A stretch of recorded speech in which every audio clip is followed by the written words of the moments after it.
Ça y est, vous avez fini? Alors on reprend. Dans ce cas, on va commencer la liste des canaux d'acquisition. Donc en général, une entreprise, quand elle veut attirer des clients, elle va utiliser plusieurs canaux et plusieurs méthodes d'acquisition en simultané pour essayer d'attirer un maximum de clients de manière la plus prévisible possible et de la manière la plus régulière possible. On commence par la première grande famille qui est le marketing de recommandation. On l'a déjà évoqué en tout début de cette vidéo, qui comprend en premier lieu le bouche à oreille. C'est le plus connu, c'est celui qui marche depuis la nuit des temps et qui est un outil très puissant et très efficace puisque il est basé sur de la confiance qui est transférée de vos clients. Donc un client qui a été satisfait par vous va parler à quelqu'un qu'il connaît bien et vous bénéficiez donc de la confiance qu'aura votre client final à travers le client qui a été satisfait. Il y a un transfert de confiance qui se fait et il vous fera automatiquement confiance parce que il a dans son entourage quelqu'un de confiance qui a été satisfait de vos services. Ça, c'est le principe du bouche à oreille. Donc, le bouche à oreille, vous avez les clients satisfaits, vous avez également la sphère privée, famille, amis, connaissances. Vous avez également la sphère professionnels, les prescripteurs, les institutions, les personnes qui sont amenées naturellement à vous recommander parce qu'ils font partie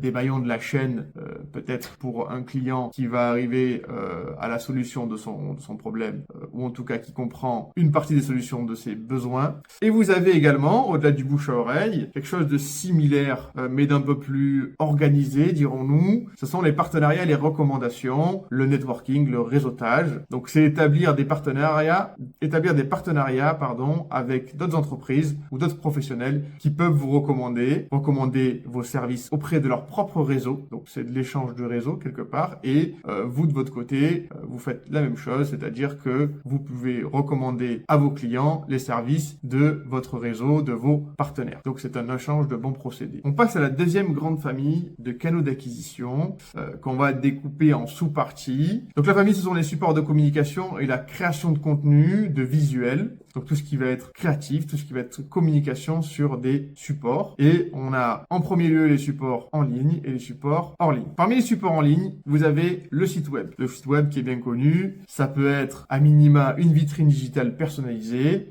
et qui est une base de communication sur vos domaines de compétences, sur votre cabinet, sur votre personne également, éventuellement votre histoire, votre cursus et en tout cas qui contient le minimum d'informations pour pouvoir savoir ce que vous faites, qui vous êtes et comment vous contacter. On reviendra en détail plus précisément sur certains des canaux d'acquisition, certaines des méthodes d'acquisition parce que c'est aussi l'objet de la formation, mais on va tous les évoquer rapidement pour compléter notre liste et puis ensuite commencer à réfléchir à qu'est-ce qui s'adapte le mieux aux avocats. Donc on continue sur les supports en ligne. On a aussi les annuaires en ligne. Alors les annuaires en ligne, le plus connu, c'est le groupe Solocal, c'est connu sous les noms des pages jaunes. Effectivement, ce sont des annuaires qui sont à la fois hors ligne et à la fois en ligne. Bon, maintenant, par les temps qui courent, j'ai envie de dire, on est beaucoup plus au courant des supports en ligne et on les voit beaucoup plus que des supports hors ligne. C'est normal, c'est la tendance. Donc, quand on parle d'annuaires en ligne, on va parler non seulement des pages jaunes, mais aussi des annuaires qui sont spécialisés. Donc, les pages jaunes, vous connaissez très certainement, ce sont des annuaires qui indexent toutes les entreprises avec leurs coordonnées, leur nom, leur numéro de téléphone, leur adresse mail éventuellement, leur site internet aussi, c'est possible. Et certaines informations sur les domaines de compétences ou sur les services. C'est assez générique. Et puis ensuite, il y a des annuaires professionnels qui rassemblent des professionnels par catégorie de métier, par exemple, ou par secteur d'activité, ce qui existe également pour les avocats. Il y a également la plateforme des institutions, des avocats qui permettent de recenser également tous les avocats, l'annuaire des avocats, le Conseil national des barreaux, etc., etc. On continue avec les supports en ligne. Vous avez les incontournables réseaux sociaux. Donc, les réseaux sociaux, vous les connaissez. Il y en a qui sont un peu moins connus que d'autres. Les plus connus, ça va être YouTube, Facebook, TikTok, Instagram, LinkedIn. On verra par la suite quels sont les réseaux les plus adaptés pour les avocats, comment on pourrait communiquer là-dessus. Ça fait partie de la formation. Et en tout cas, ça fait partie des supports de communication que peuvent utiliser un avocat, qui sont susceptibles d'utiliser un avocat ou un cabinet d'avocats qui veut communiquer en ligne. Vous avez également les emails marketing. Alors, les emails marketing, là, on parle plus particulièrement particulièrement de newsletters, donc de lettres d'information, qui sont envoyées par email directement à un destinataire. Donc en réalité, à plusieurs destinataires, mais chaque destinataire pour lui, c'est une sollicitation personnalisée.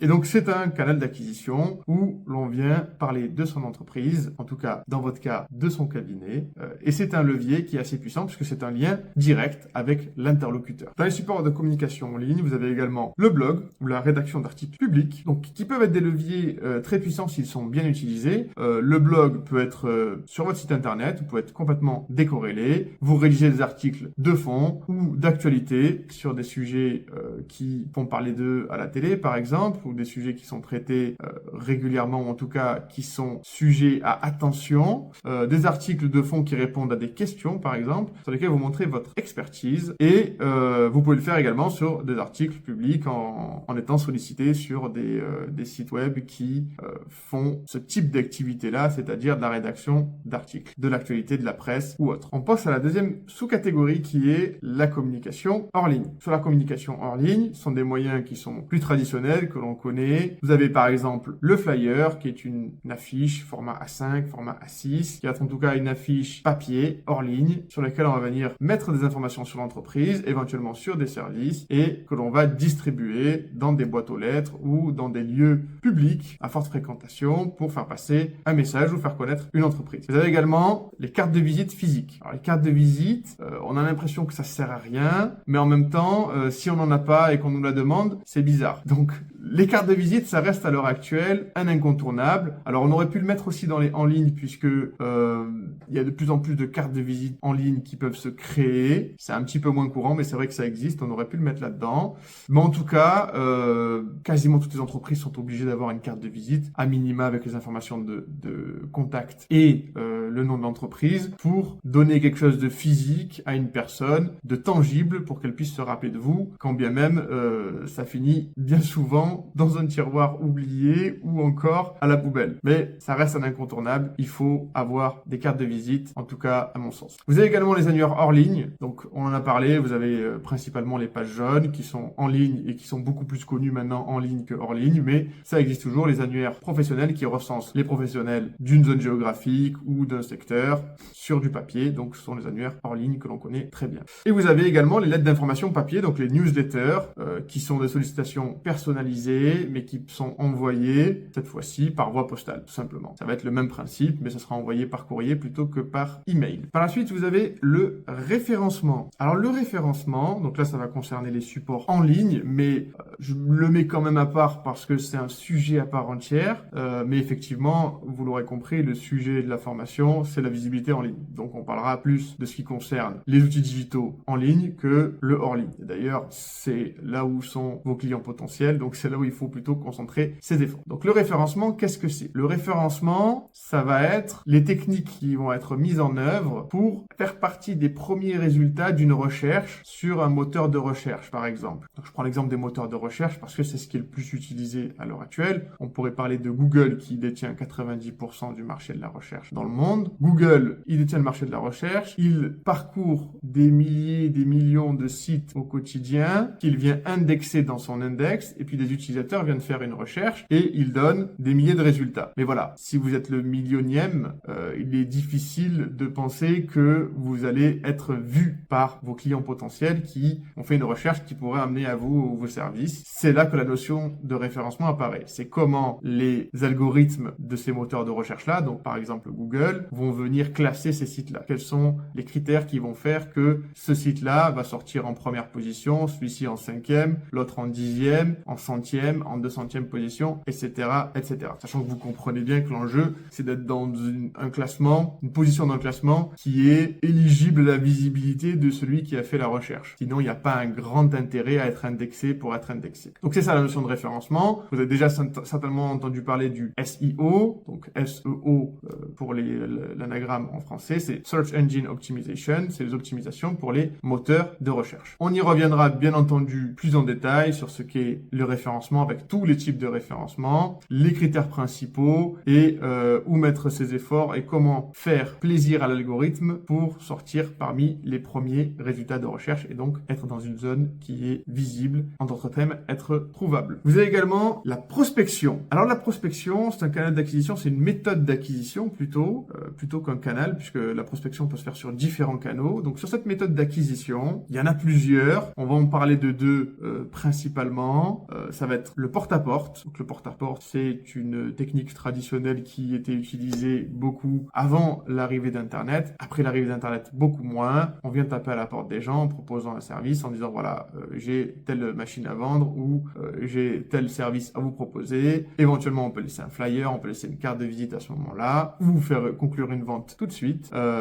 Mais ça se voit de moins en moins à l'heure actuelle. On le voit plus dans le domaine, par exemple, de l'immobilier, parce que ça s'y prête. Éventuellement dans le domaine du bâtiment, de la serrurerie parfois, serrurerie ou menuiserie, où on vient laisser des flyers, des cartes, se présenter. Éventuellement de la téléphonie aussi, tout ce qui est connexion Internet. Donc ça se voit encore un petit peu aujourd'hui. C'est beaucoup plus rare qu'avant, mais ça existe. Vous avez également dans la prospection le cold calling ou l'appel à froid. C'est le fameux démarchage téléphonique qui est bien souvent dérangeant. On a tous été appelés plusieurs fois par semaine, voire plusieurs fois par jour, par des numéros dont on sait que ça va être du spamming. Alors souvent ça l'est, parfois ça ne l'est pas, mais en tout cas c'est une technique qui fonctionne quand on veut vendre un service. On appelle des gens, alors on appelle ça l'appel à froid parce que la personne c'est le premier contact souvent qu'on a avec elle, pour déterminer si nos prestations de service peuvent répondre à un éventuel besoin qu'aurait la personne. Quand même on n'en aurait aucune idée, on contacte cette personne. Bien entendu, en amont, on fait une recherche pour savoir est-ce que la cible est bonne, est-ce que, par exemple, si vous ciblez des particuliers sur une zone géographique, vous allez recenser tous les numéros des particuliers sur cette zone géographique, peut-être avec des critères socio-économiques qui rentrent en jeu par rapport aux produits que vous voulez vendre. Et à ce moment-là, il y a une personne qui va appeler les numéros un par un jusqu'à trouver une personne qui a un besoin qui correspond à la solution que vous proposez et qui prend rendez-vous et elle rentre dans un processus de vente. Donc, le démarchage téléphonique, c'est quelque chose qui existe, qui est beaucoup utilisé par les entreprises. Souvent, c'est agaçant pour les personnes qui sont appelées parce qu'elles n'ont rien demandé et elles n'ont pas de besoin en plus de ça. Donc, ça fait beaucoup de pollution pour les personnes qui n'ont rien demandé. Mais c'est une technique qui existe, qui est beaucoup utilisée et qui fonctionne dans la plupart des cas. Vous avez également, parmi les canaux, les relations publiques. Alors, les relations publiques, c'est se faire connaître vis-à-vis du public, donc au sens large du terme,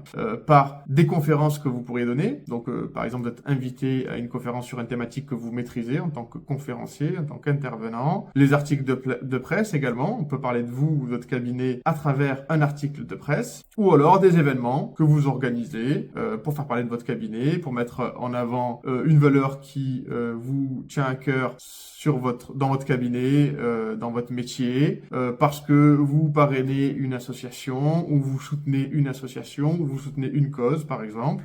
Donc, vous créez des événements et la presse le relaie, vous le communiquez également largement autour de vous, ce qui fait que ça peut vous laisser une place dans les relations publiques et vous attribuer une tribune dans la presse locale ou nationale parfois et vous donner un relais au niveau du public. Vous avez également parmi les canaux et les méthodes d'acquisition la publicité. Donc c'est de la visibilité payante. On paye pour avoir de la visibilité. Vous avez deux publicités qui sont très connues. La publicité plutôt média mainstream ou média télévisuel plus classique. La radio, la presse. Donc vous payez pour passer à la radio sur un spot de quelques secondes ou une minute. Ou vous payez pour avoir un encart dans un magazine ou dans un article de presse ou sur un site de presse qui est connu, un site de médias qui est connu, ou un spot à la télé, tout simplement, avant le JT du 20h, par exemple. Et donc, vous payez pour avoir cette publicité qui peut prendre différentes formes, vous l'aurez compris, soit par la voix, soit par la vidéo et la voix, soit uniquement par l'écrit et éventuellement un visuel. Donc, c'est des moyens qui sont généralement coûteux et le prix va dépendre de la crédibilité, de la notoriété du média sur lequel vous allez être publié ou sur lequel vous allez être visible et surtout de l'audience potentielle que vous allez pouvoir toucher grâce à ce média. La petite difficulté, c'est que en général très coûteux et qu'il est difficile de mesurer précisément l'impact que ça a eu, les retombées que ça a eu sur votre business, sur votre rentabilité. Et en deuxième, vous avez la publicité en ligne, donc sur les moteurs de recherche comme Google, par exemple Google Ads, ou sur les réseaux sociaux. Vous avez le groupe Meta avec Facebook, Instagram, Meta Ads, donc la publicité sur les réseaux. Ça existe sur TikTok, ça existe sur les autres plateformes. C'est un moyen qui est très puissant pour être visible et surtout être visible auprès d'une cible très précise. Et l'avantage de ce canal-là ou de ces canaux publicitaires-là, c'est que généralement, c'est un bon rapport qualité-prix par rapport à ce qu'on va mettre en argent, en temps et en énergie et les retombées que l'on va avoir sur son business. Et en plus de ça, on peut mesurer de façon très précise, de bout en bout, tout ce qui s'est passé en amont de la publicité jusqu'à la conversion, jusqu'à l'action qui est cherchée quand on fait une publicité, c'est-à-dire le point de contact, email, téléphone ou remplissage d'un formulaire, etc. En tout cas, on arrive à mesurer précisément tout ce qui s'est passé. On a beaucoup d'indicateurs et on sait précisément combien a coûté un prospect, combien a coûté un client et combien nous a rapporté au final. Donc, on a des chiffres qui sont très précis sur ce qui marche pas, combien ça coûte, sur combien de temps, auprès de quelle cible. Donc, ça reste des outils qui sont très puissants à l'heure actuelle pour être visibles rapidement, moyennant finance évidemment. L'intérêt étant de chercher un canal qui soit rentable pour attirer de nouveaux clients. Et voilà, cette liste de canaux et de méthodes d'acquisition est terminée. Alors, elle n'a pas vocation à être exhaustive. On a donné les principaux canaux, les principales méthodes d'acquisition qui existent. Il y en a d'autres qui sont moins connues, qui sont pas forcément adaptées à toutes les entreprises. L'objectif, c'est pas d'en parler là tout de suite. On a quand même vu les canaux d'acquisition qui sont les plus utilisés, qui sont les plus utiles aussi de manière générale aux entreprises pour être visibles. Donc maintenant, vous pouvez comparer avec votre liste si vous l'aviez faite. Est-ce que vous avez coché un maximum de cases et est-ce que vous les aviez toutes trouvées? Est-ce que vous en aviez trouvé d'autres également? Ça serait intéressant qu'on puisse le savoir. N'hésitez pas à le mettre en commentaire ou à nous les communiquer. On peut passer à l'étape suivante qui est maintenant de réfléchir à, ben voilà, on a fait une liste de tous les canaux d'acquisition, toutes les méthodes d'acquisition. Maintenant, je suis avocat, je suis un cabinet d'avocats. Est-ce que tous ces canaux d'acquisition sont susceptibles de me rapporter des clients? Est-ce que j'ai le droit de tous les utiliser? Est-ce que j'ai la possibilité d'exploiter le potentiel de ces canaux, de ces méthodes d'acquisition pour attirer des clients me concernant, mon secteur d'activité, mon domaine de compétences? Merci d'avoir regardé cette vidéo et merci de suivre cette formation. Sachez que si vous voulez aller plus loin ou si vous avez des questions, vous pouvez contacter un expert de chez Digital Power directement en cliquant sur le lien en dessous de cette vidéo.